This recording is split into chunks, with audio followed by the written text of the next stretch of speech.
إله إلا الله وحده لا شريك له ونشهد أن سيدنا ومولانا محمدا عبده ورسوله أما بعد فأعوذ بالله من الشيطان الرجيم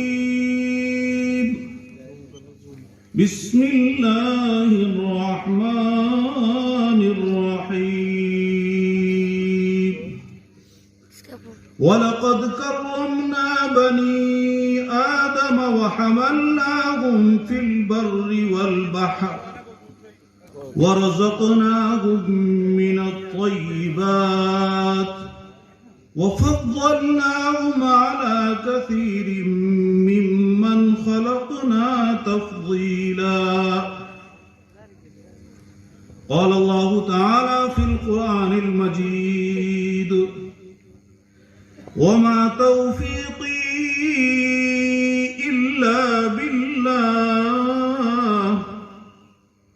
عليه توكلت وإليه أنيب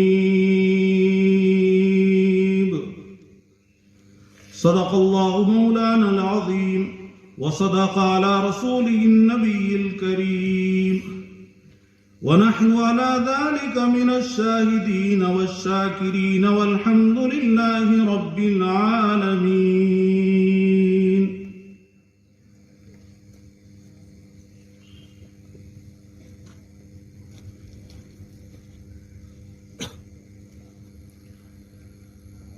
خنجر لگے کسی کے تڑپتے ہیں ہم امیر خنجر لگے کسی کے تڑپتے ہیں ہم امیر سارے جہاں کا درد ہمارے جگر میں ہے خدا کے عاشق ہیں ہزاروں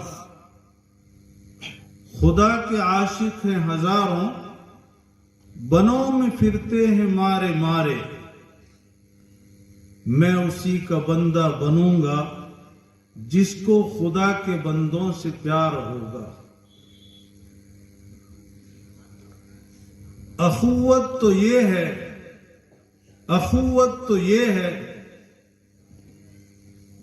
چبھے کانٹا کابل میں اخوت تو یہ ہے چبھے کانٹا کابل میں تو ہندوستان کا ہر پیرو جواں بےتاب ہو جائے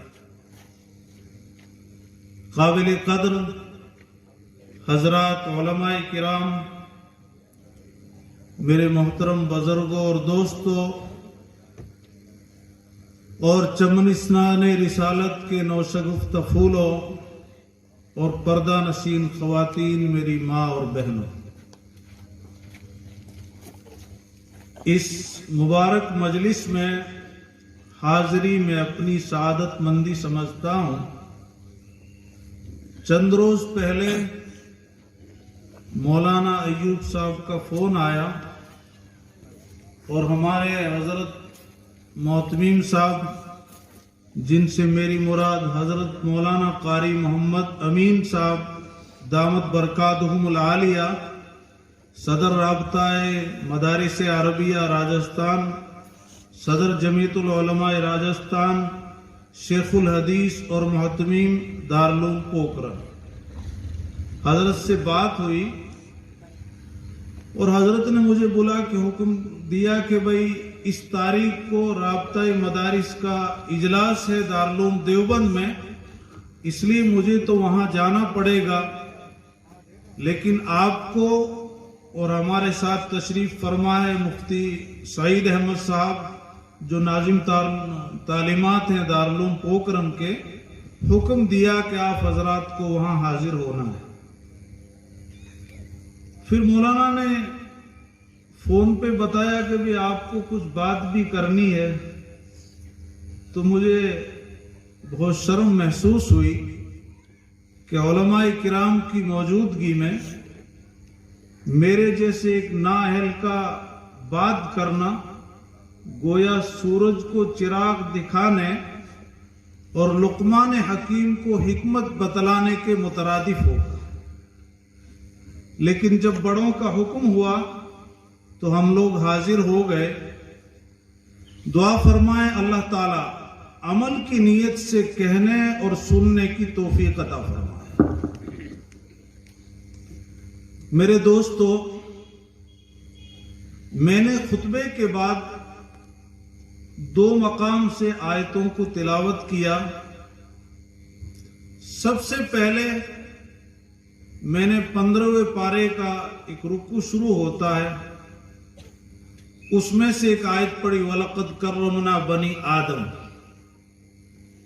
اللہ تعالیٰ اپنے قرآن پاک میں ارشاد فرماتے ہیں کہ میں نے بنی آدم کو عزت بخشی، وَحَمَلْنَاهُمْ فِي الْبَرِّ وَالْبَحْرِ وَرَزَقْنَاهُمْ مِنَ الطَّيِّبَاتِ وَفَضَّلْنَاهُمْ عَلَى كَثِيرٍ مِّمَّنْ خَلَقْنَا تَفْضِيلًا۔ ہم نے خشکی اور تری میں ان کو سواریاں دی، ان کو نفیس اور بہترین رزق دیا، اور پھر آخر میں فرمایا وَفَضَّلْنَاهُمْ عَلَى كَثِيرٍ مِّمَّنْ خَلَقْنَا تَفْضِيلًا، اور ہم نے بہت سی مخلوقات پہ ان کو فضیلت دی۔ اب فضیلت کس وجہ سے؟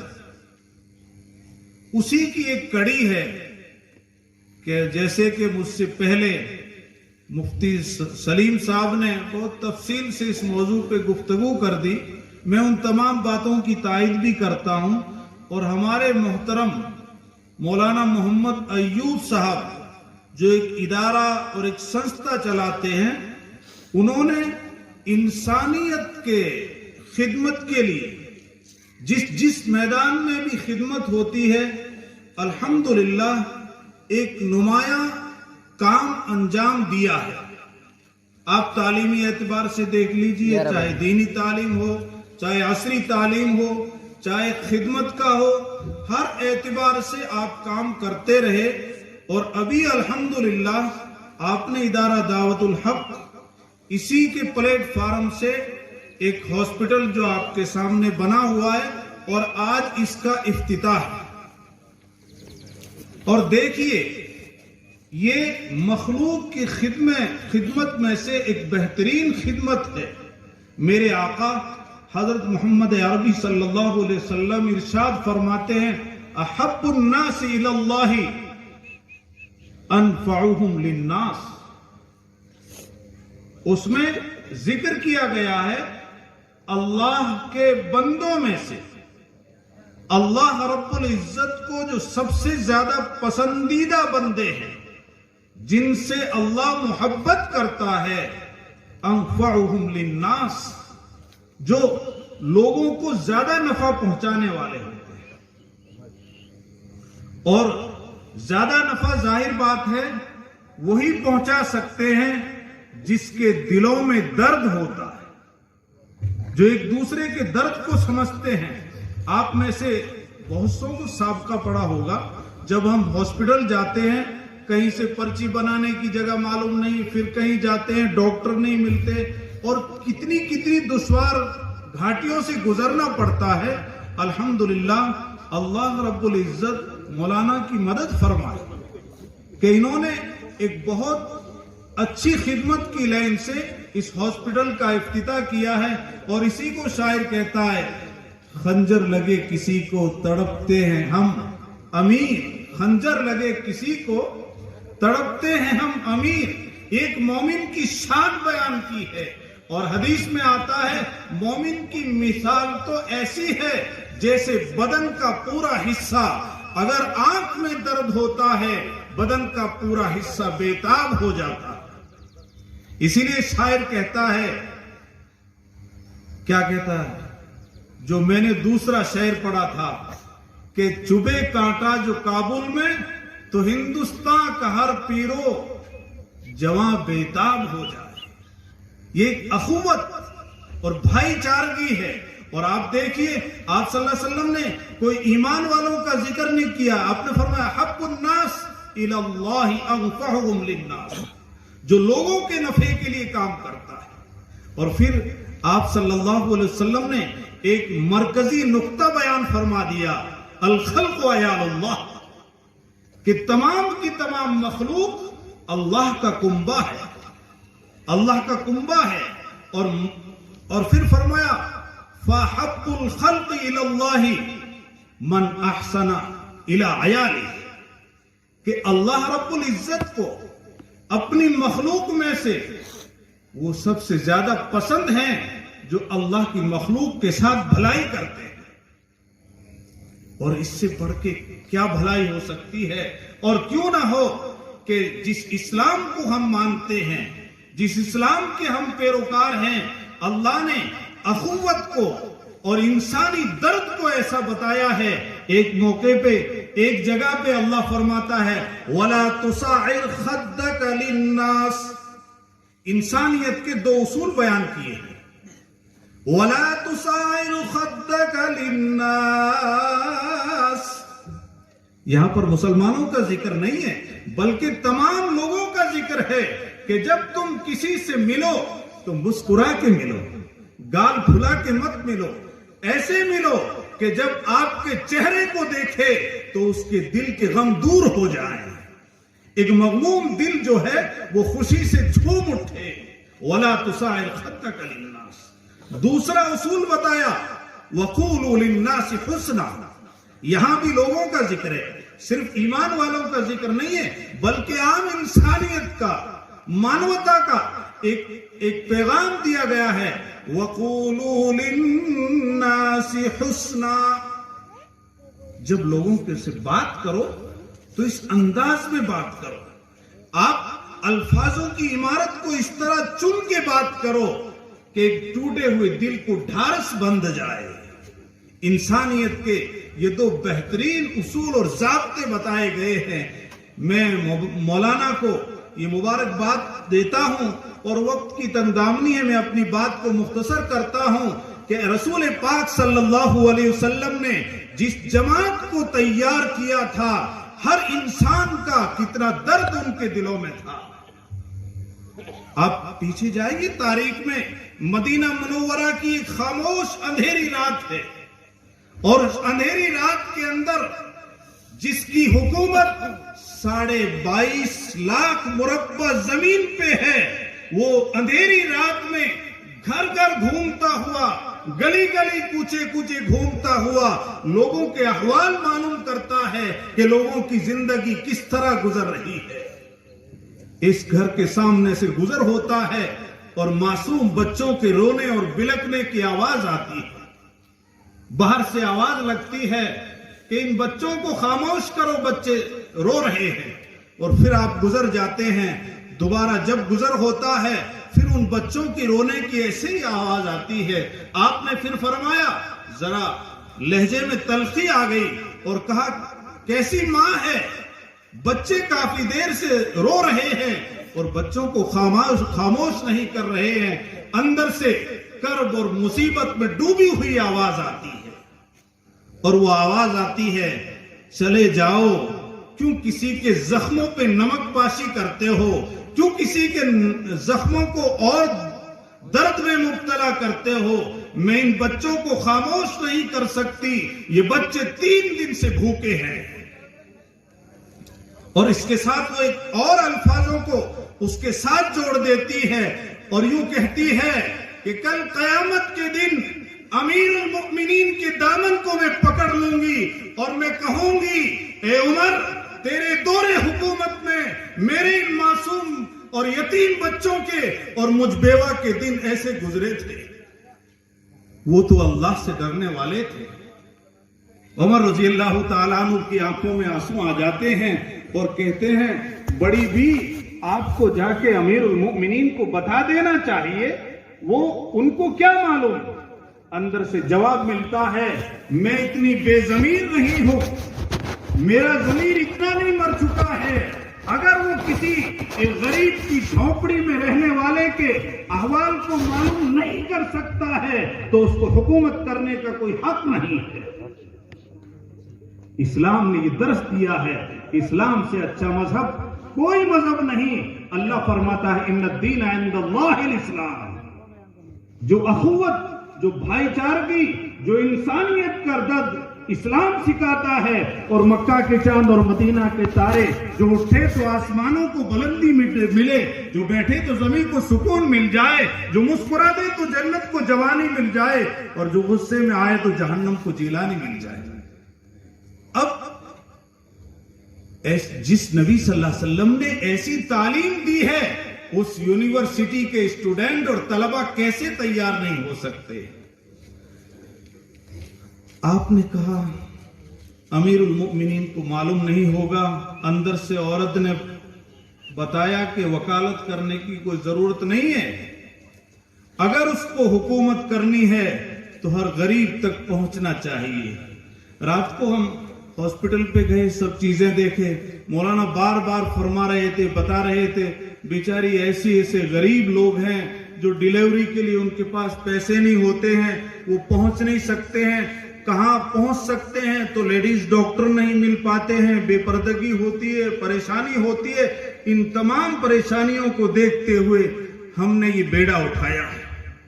بہرحال حضرت عمر فاروق رضی اللہ تعالیٰ عنہ رات کو جاتے ہیں اور بیت المال میں سے بوری میں سے کچھ کھانے کی چیزیں، کچھ اور چیزیں لے کے بوری بھر لیتے ہیں، اور جو اپنا خادم ساتھ میں تھا اس کو کہتے ہیں کہ اس بوری کو اٹھا کے میری پیٹھ پر ڈالنا۔ درود شریف پڑھیں۔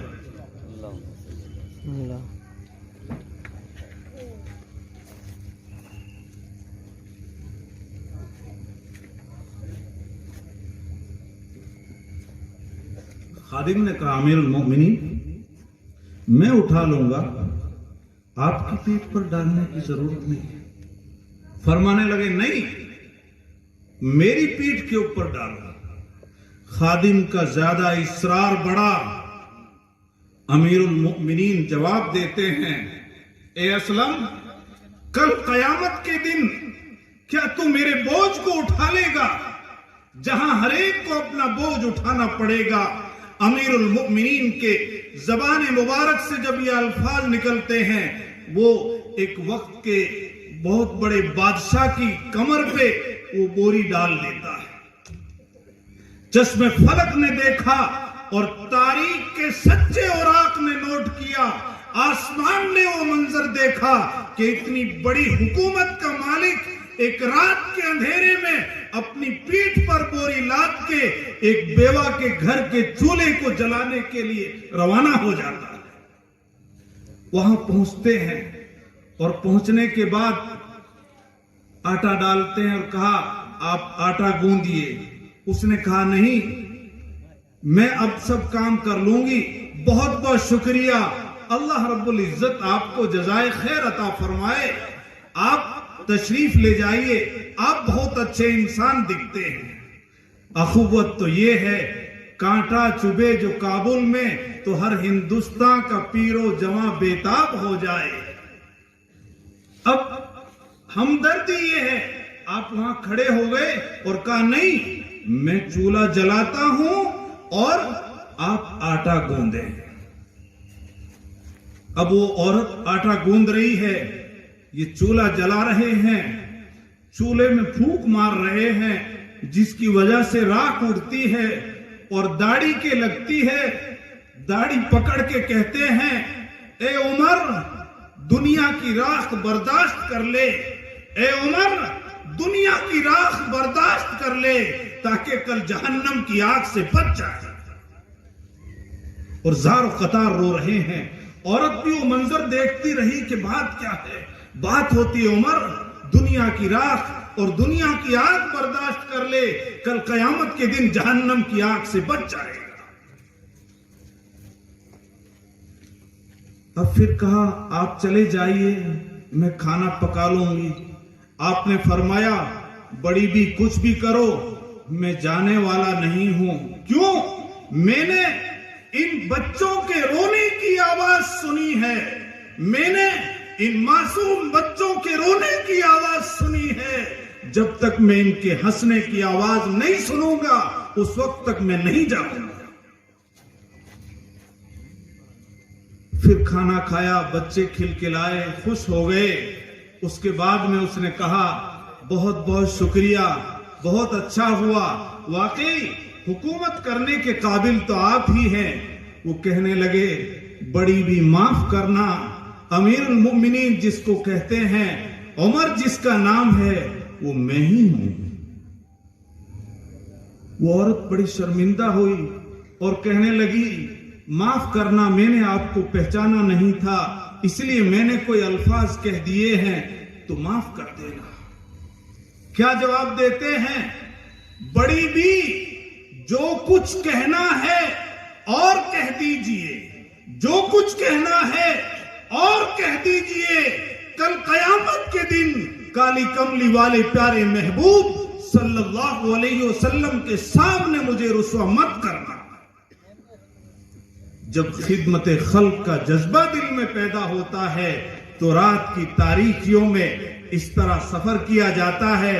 اسی لیے میرے دوستو بزرگوں، اس ہاسپٹل کا افتتاح اور اس کی جو شروعات ہے اسی خدمت خلق کا ایک جذبہ ہے۔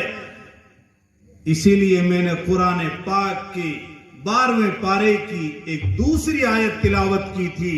اللہ فرماتے ہیں وَمَا تَوْفِيقِي إِلَّا بِاللَّهِ عَلَيْهِ تَوَكَّلْتُ وَإِلَيْهِ أُنِيبُ۔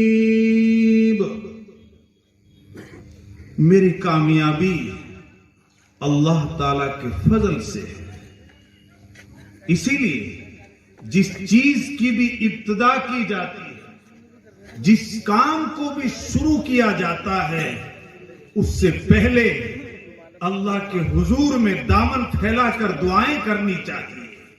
کیوں؟ کہ اللہ کی توفیق کے بغیر کوئی کچھ کام نہیں کر سکتا ہے۔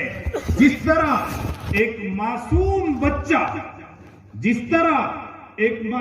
بچہ ہر کام کرنے میں اپنے بڑوں کا محتاج ہوتا ہے، اسی طرح ہر بندہ ہر کام کرنے میں اللہ کا محتاج ہوتا ہے، اور دعائیں تقدیر بدل دیتی ہے۔ یہ مجلس دعا بھی ہے، آپ حضرات دعا فرمائیں، اللہ رب العزت ہمارے محترم مولانا کی مدد فرمائے، لوگوں کے قلوبوں کو اس طرف مائل فرمائے، اور جو بھی مریض یہاں آئیں وہ شفا پا کے جائیں، کیونکہ دعا کے اندر بہت بڑی طاقت ہے۔ آپ نے سنا ہوگا صلاح الدین ایوبی مجاہد ایک رات بیت المقدس میں داخل ہوتے ہیں اور کبھی رکوع میں کبھی سجدے میں اللہ کے سامنے روتے ہیں اور رو رو کر پوری رات گزار دیتے ہیں، یہاں تک کہ صبح صادق ہوتی ہے۔ بیت المقدس کے دروازے پہ آتے ہیں، ایک بزرگ نظر آتے ہیں اور ان کو کہتے ہیں آپ دعا کرنا، کہ کیوں کہ مسلمانوں کی فوج کی آباد تو بہت کم ہے، ان کی تعداد تو بہت کم ہے اور دشمن کی تعداد بہت ہے، اور ایک بہت بڑا بحری ایک دریا کے راستے سے ایک بہت بڑا جہاز آ رہا ہے دشمنوں کا ہتھیار لے کے، اسی لیے آپ دعا فرما دیں اللہ تعالی ہماری مدد فرما دے۔ اس بزرگ نے جواب دیا اے صلاح الدین تیرے رات کے رونے نے اس بیڑے کو غرق کر دیا ہے۔ تو جب رات کو اس بیت المقدس کے اندر اللہ کے سامنے رو رہا تھا تو اس کی برکت سے اللہ رب العزت نے اس بیڑے کو دریا کے اندر غرق کر دیا ہے۔ اسی لیے ہمارے حضرت صاحب صدر صاحب مولانا رشید احمد صاحب رحمت اللہ علیہ، اللہ ان کی قبر کو نور سے منور فرما دے، جب بھی کوئی کام ہوتا تھا تو آپ چند اشعار فرماتے تھے، اس میں ایک شعر یوں پڑھا کرتے تھے، ہر کام اللہ کے حوالے کر دینا، ہر کام اللہ کے حوالے کر دینا، نزدیک عارفوں کی تدبیر ہے تو یہ ہے اللہ کے حوالے کا